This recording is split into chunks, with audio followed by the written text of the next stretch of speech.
do STF, na sexta-feira, retomou o julgamento do tema 745. O que diz o tema 745, né? Ele tem como base, né, o leading case do recurso extraordinário número 714139, ou 714.139, para ficar mais fácil, em que se discute se é possível aos estados, e aqui é um caso que se originou aqui do estado de Santa Catarina, se é possível aos estados estabelecerem alíquotas de ICMS diferenciadas para energia elétrica e serviços de telecomunicações, e normalmente essas alíquotas são mais elevadas do que as alíquotas padrão, as alíquotas internas de ICMS. Por exemplo, aqui no estado de Santa Catarina, a alíquota que incide sobre energia e telecom, tá? Principalmente telecom, que é uma alíquota fixa de 25%, e energia elétrica tem uma tabela escalonada aí que vai de 12% a 25%, enquanto a alíquota interna de ICMS aqui do estado de Santa Catarina é de 17%.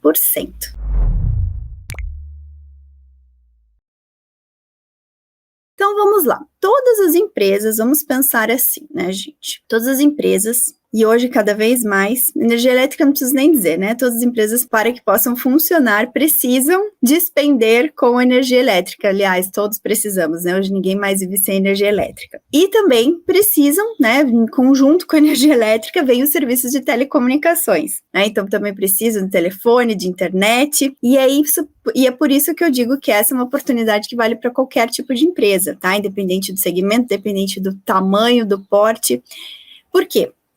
Porque temos duas oportunidades aí, e eu sempre falo para vocês, quem me acompanha há mais tempo, sempre que a gente leva para os nossos potenciais clientes, ou para os nossos clientes, né, também pode ser os nossos clientes, que de repente a gente não tem introduzido esse tema ainda, mas levamos oportunidades de reduzir a carga tributária dele ainda, né, de recuperar aí alguns anos em que ele tenha, eventualmente, recolhido tributos a maior, sempre são excelentes oportunidades, certo?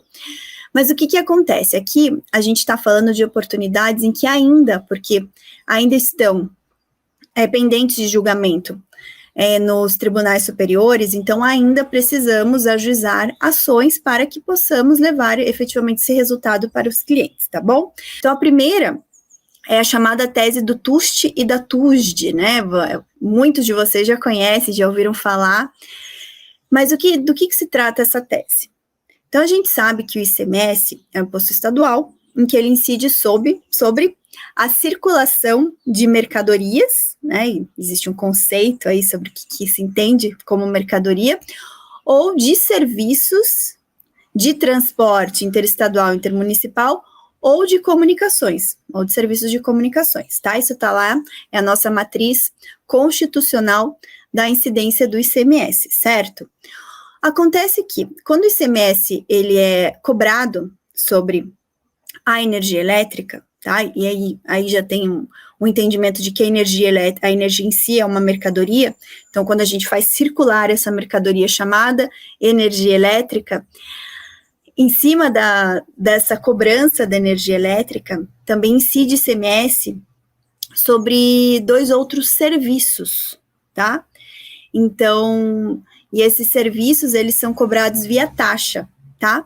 Então, via tarifa, desculpa, falei errado, via tarifa, que é a tarifa de transmissão, né? E a tarifa de distribuição. Então, a energia elétrica, para que ela chegue nas nossas casas, ela precisa ser transmitida e distribuída entre os diversos consumidores dessa mercadoria chamada energia elétrica. Contudo, tanto a transmissão quanto a distribuição são serviços que não estão dentro lá da regra de incidência do ICMS, certo? Então, a transmissão e distribuição não são mercadorias, são serviços, em que as concessionárias de energia, elas precisam, para que a energia chegue nos seus consumidores, elas precisam precisam transmitir e distribuir. Contudo, o ICMS, ele acaba incidindo também sobre essas duas, são chamadas duas tarifas. Então, as concessionárias cobram essas tarifas, tá? Elas cobram esses serviços por meio de tarifas. E na base dessas duas tarifas, né, dessa cobrança desses dois serviços, está incidindo o ICMS. E aí, as faturas de energia elétrica, elas variam de estado para estado, tá? Tem alguns estados, como é o caso aqui de Santa Catarina, em que você pega a fatura de energia elétrica e você vê lá destacado na fatura de energia elétrica o que é TUSD, né, que é a tarifa de distribuição, e o que é TUST, que é a tarifa de transmissão. Tá lá destacadinho. E sobre esse valor, a gente sabe que está sendo cobrado ICMS. Então, qual que é a discussão em torno dessa primeira tese, que é a tese do TUST e a tese da TUSD? Tal, do TUST e da TUSD. É justamente questionar isso, olha, nem a transmissão, nem a distribuição estão dentro lá da regra de incidência, a regra constitucional de incidência do ICMS. Então, se não estão, não poderia haver essa cobrança. A outra tese é chamada tese da seletividade, tá? Por que é seletividade?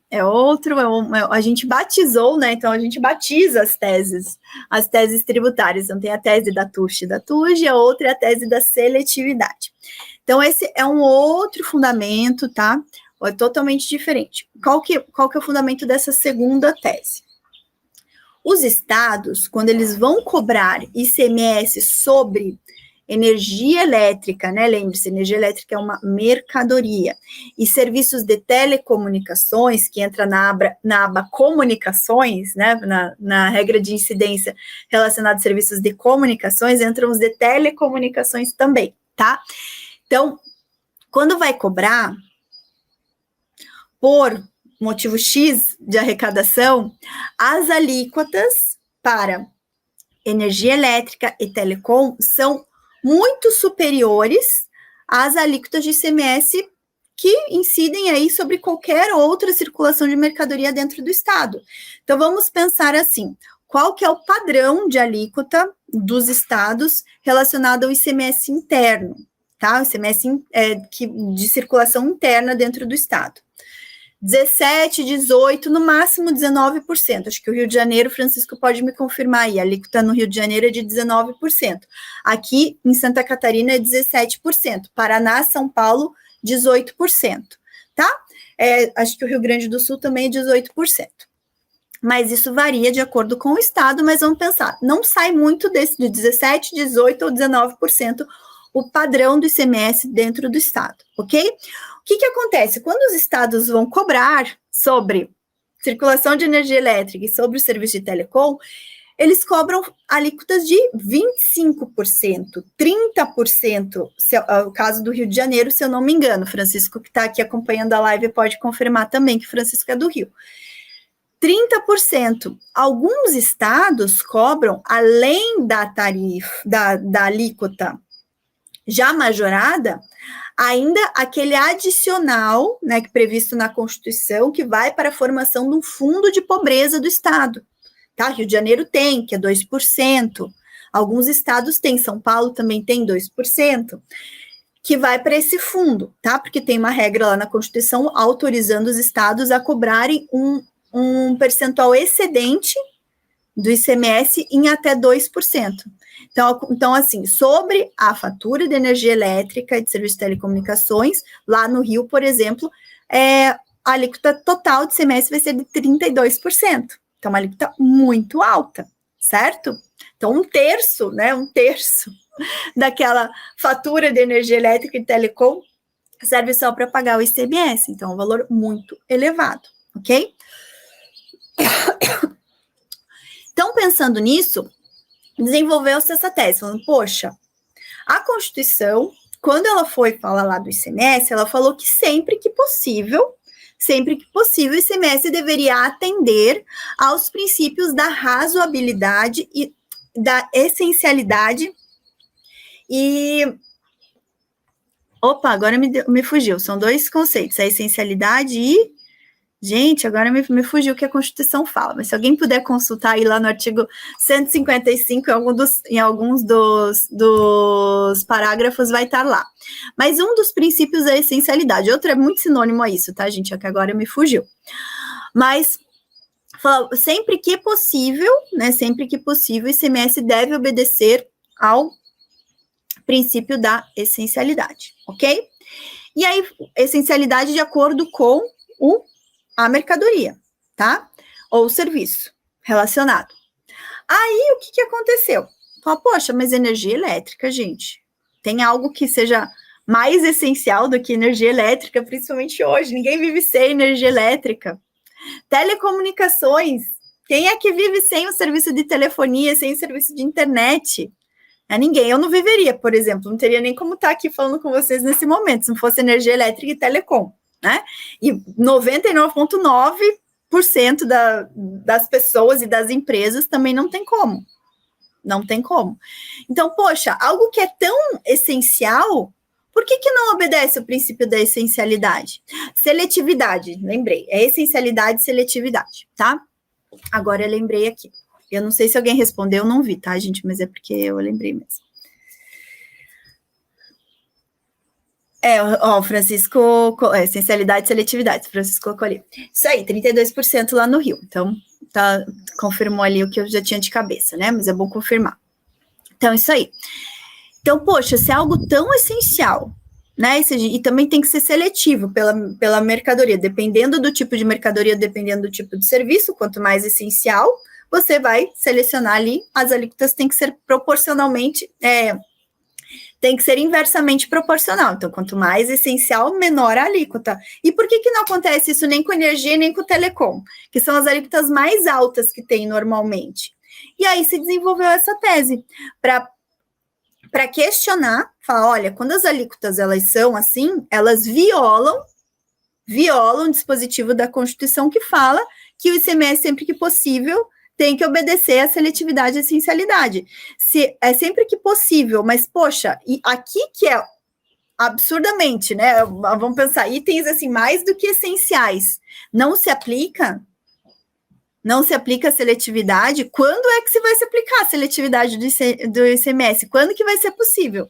Se energia e telecom não é possível, quando é que vai ser possível? E aí se desenvolveu essa tese, tá? E essa já é assim como a outra da TUSH e do TUJ, também já tramitou por todas as instâncias aí dentro do Poder Judiciário, e também está atualmente no STF, só que ao contrário da outra ação em que o STF falou que ele não ia, né, não entendeu como tendo repercussão geral, nesse caso aqui o STF já entendeu que sim, esse é um tema realmente constitucional, que está dentro da competência do STF julgar, e aí ele definiu como um tema sujeito à repercussão geral. E esse é o tema 745 de repercussão geral do STF. Letícia, vale a pena juizar essa ação? Vale. Vale a pena juizar tanto a da TUJ, como eu mencionei, como essa da seletividade. Muitas vezes essa da seletividade até vai dar uma economia maior ainda para o cliente, tá? Então vale a pena juizar as duas ações, ok? Quando ajuizar, tá? O quanto antes, melhor. Por quê? Vamos pegar ali o caso da tese do século, né? Em que o Supremo, quando ele concluiu o julgamento, ficou toda aquela discussão de a partir de quando que o julgamento seria válido, né? Então, quando o Supremo julgou, lá em 2017, que o ICMS não poderia compor a base de cálculo do PIS da COFINS, muitos processos foram ajuizados depois daquela data. Mas o STF depois falou, não, que vale para você pegar os teus últimos 5 anos é quem ajuizou até 2017. Dali para frente, não, só dali para frente não vale mais, não consegue pegar mais os 5 anos. Então, aqui pode ser que também tenha essa limitação. Então, quanto antes ajuizar, melhor, tá? Até que seja definido o caso, até que seja julgado efetivamente, é possível ajuizar. No caso da tese do século, ainda foi possível ajuizar depois, só que com um efeito aí mais neutro, né, para quem ajuizou depois. Mas o quanto antes a gente ajuizar, mais segurança para o cliente. Vamos pensar, melhora o tipo de investimento para o cliente.